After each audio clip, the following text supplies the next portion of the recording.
Okay, now someone might ask the question, which is a good question. Can I learn ancient Greek through conversation with a teacher? Or someone may ask the same question with Latin. I happen to be a Greek teacher, so I would address it in this way. But with ancient languages, and these aren't the only two, even Biblical Hebrew, for instance, modern Hebrew has a little bit departed from Biblical Hebrew, but 100 years ago, when it was starting to be introduced as a native language to the people that would eventually, after World War II, return to the state of Israel and become the national language, they're using similar methods where I would say TPR and some of these other total physical response would be one of the ways that people are using through conversation to engage people, to get thinking in the language. And they're actually taught from a more, from simplicity, from a very simple state in learning the language, learning some basic nouns and some basic present tense verbs and so on, and different methods. Some methods, the Polish method would sometimes start with even the imperatives, giving commands, but then progressively, incrementally, you're learning the language, and as you're starting through conversation to really, over time, repetition and just really internalize the language. When you go to read the text, it just becomes quite natural. So that would pretty much be my response to such a question or anything in this vicinity of this sort of question. And it's certainly a good question. Now, what I can do here, real quick, just to kind of demonstrate from my own tutoring approach, which is the basis for me even putting forth this question, is that yeah, conversation is the method I would love to teach my students, and so I'll just speak the language. It's an Erasmian pronunciation. It's the method that many classics enthusiasts that are using the spoken method. This is what many of them are using, whether it's the Paideia Institute in New York City, or whether, like I said, I came from Polis Institute in Jerusalem. And so some are using more of a modern Greek pronunciation, but many are using the Erasmian. So let me just demonstrate a little bit.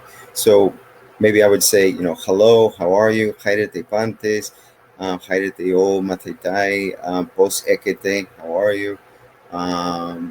Onomamoy Bretos, my name is Brett. Kai didaskolo simi, I'm a teacher. Tes Hellenikis glosses, tes palayas of ancient Greek. Kai ti malon, ti alon, ti alo, duramai epain humin. What else can I say to you all?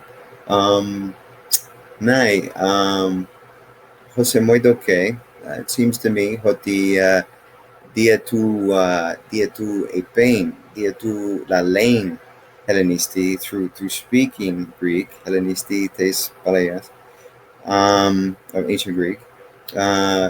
Hoti tuto essen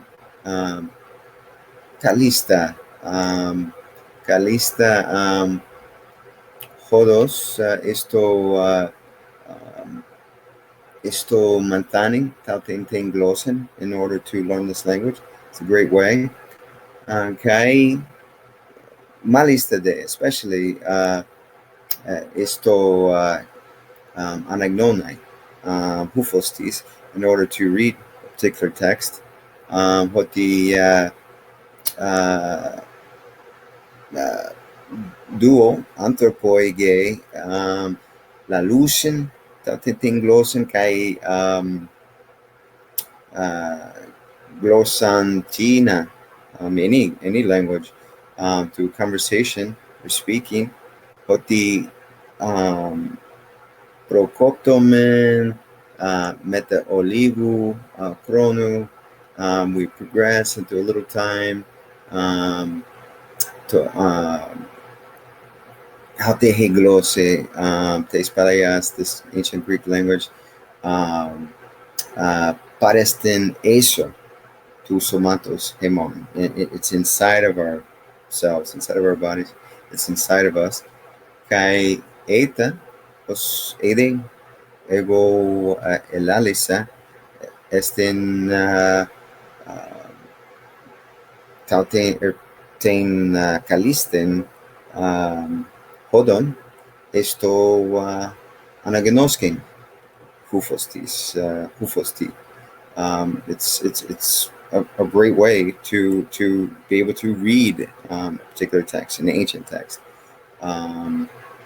Kai monon tuto eo monon ebulomen la lesai tuto prosumas. I only wanted to say this to you all, and so hopefully that helps you to make a decision if this is maybe a path that you want to go. I certainly don't think that the grammar translation method doesn't have any merit or any value. I think the two together are really good. The conversation plus grammar translation method to help learn the grammar really well. And yeah, so I hope that helps you.